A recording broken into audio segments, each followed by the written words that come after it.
Hi, welcome to Podclub. We've had such a great response to our latest episode featuring Glen Bloomstrom talking about faith communities and suicide prevention.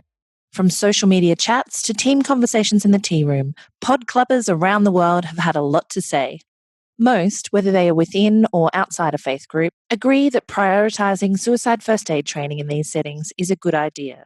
Mark posted online, fantastic initiative, would encourage others in suicide prevention to get involved. Chuk said, I enjoyed the interview and felt Glen's talk really resonated on so many levels, as ever something to learn. Dinah told us, I'm not religious at all, but some of my friends are, so I'm fully behind church groups getting into suicide first aid. I want to know that if one of my friends is thinking of suicide, their church is a safe, non-judgmental place they can go for support. And we didn't just have comments on social media either. We also had a couple of audio messages sent through. We heard from Susie, who said, listening to the podcast was really interesting. It was great to hear the positive attitude that Glen had towards training within faith groups, whether that be Christian, Muslim, Jewish, and the need for leaders within those communities to be equipped to have difficult conversations and raise difficult conversations with members of their congregation and foster a culture, which Glen mentioned being very important, or being a factor in managing suicide prevention within faith communities. I think there wasn't anything new in terms of my understanding of how suicide prevention occurs / is managed at the moment, which means I don't think it's something that is on the spectrum, so to speak, at all, which Glen mentioned in terms of going to do training and things. There's one module on chaplaincy and it doesn't include having these kinds of difficult conversations. So that wasn't necessarily a surprise to me, but it's great to hear someone that's spent their time and they obviously have their own strong relationship with their spirituality and with God. And for them to be really keen about having those kinds of conversations and that it is a really important conversation to have. I also think that when he was talking about culture, that's one of the key things. I think there would be all the training you could offer in the world, but I do still think there would be some faith groups out there that wouldn't take part in it just because the leadership has their own strong belief around suicide and suicide prevention wouldn't come across their radar. So the culture thing is massive and I have quite a strong opinion on that just because of my own experience.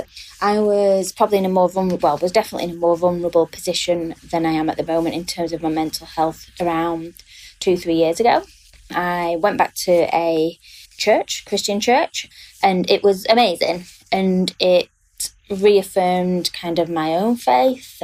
It reaffirmed my relationship with God and that there's something much bigger out there and I can't control everything. And for me, even though I was taking anti-anxiety medication and being treated and having counselling for depression, it was great for me. It was amazing. And although I don't attend church at the moment, I still have my own faith. And as Glen said, I practice that on my own terms because it's my relationship with God.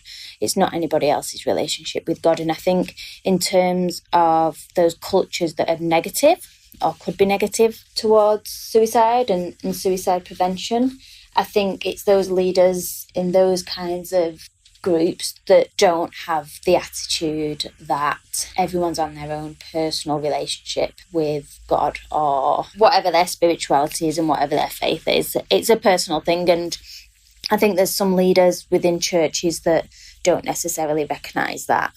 And I think, just to mention, there was a time when I did attend church and without anyone knowing my own situation in terms of taking medication for anxiety and depression, one of the leaders there, one of the pastors, mentioned that she didn't think that anybody needed to be on medication because God could, I suppose, make it better and carve paths that didn't involve medication. So it's those kinds of things that need a bit more on the micro level. It would be much harder to ensure that leaders throughout faith communities think about those kinds of things in the conversations when they have so much else going on within their world.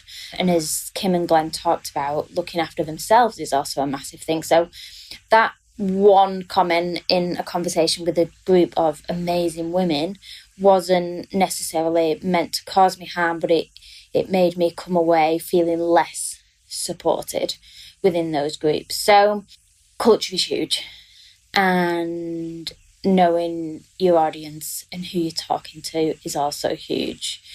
It's a really tricky thing to, I think, pin down in terms of faith communities and culture.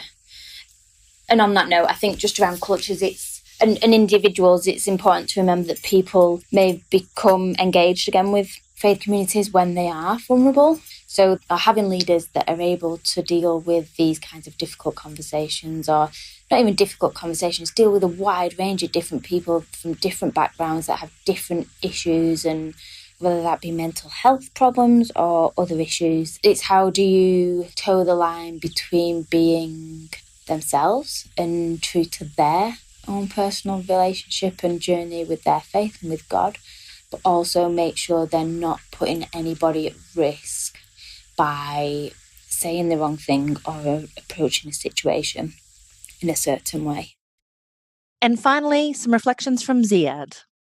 I wanted to start off by mentioning that the conversation of suicide is a must-have within our faith communities. It's a conversation which is long overdue and should not be avoided. We know that studies have shown that a great portion of congregants often go to their faith leader for questions around their own well-being, in particular related to their mental health. And if they're facing issues with mental illness or are in a crisis situation, they're often the first point of contact. So I guess having done and engaged with community leaders within an Islamic context and training imams and community leaders around suicide prevention, there were 3 observations which I took away, or I made based on my interaction. So I think the first thing was imams and community leaders are often undertrained when it comes to crisis intervention. And it was fulfilling to know that there was a paradigm shift experienced by the attendees who came and spoke and were able to have that conversation in a safe space. And more importantly, understanding that their confidence increased based on that particular training course that we ran.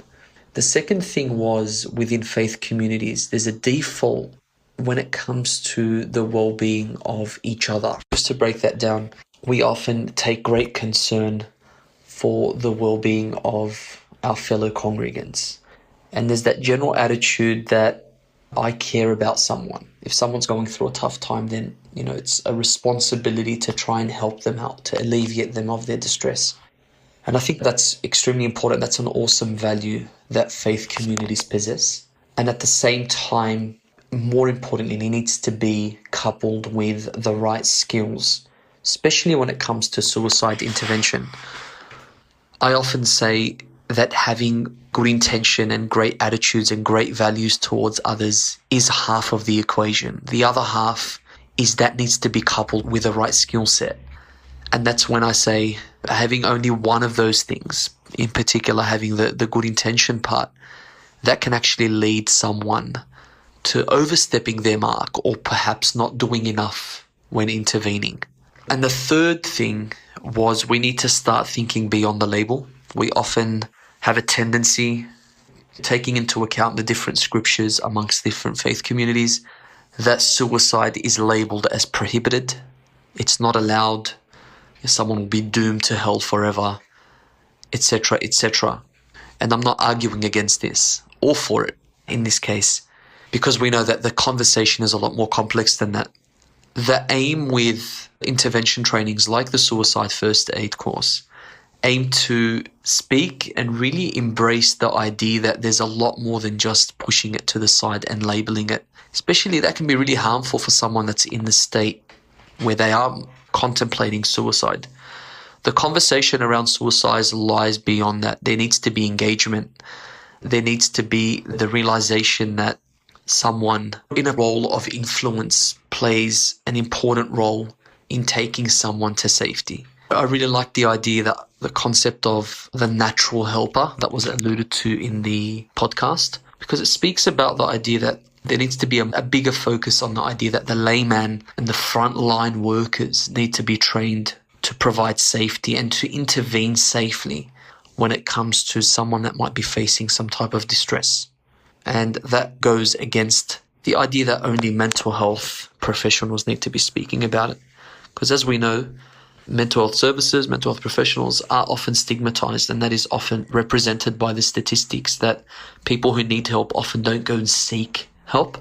So I guess just wrapping up, the episode really struck a chord when it came to speaking about this topic within faith settings and the need to increase dialogues and intervention trainings.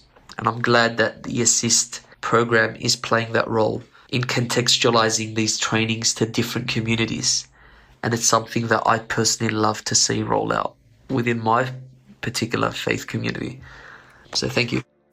Thank you so much to everyone for your feedback. Keep the comments coming and stay tuned for the next episode coming soon on all your usual podcast players.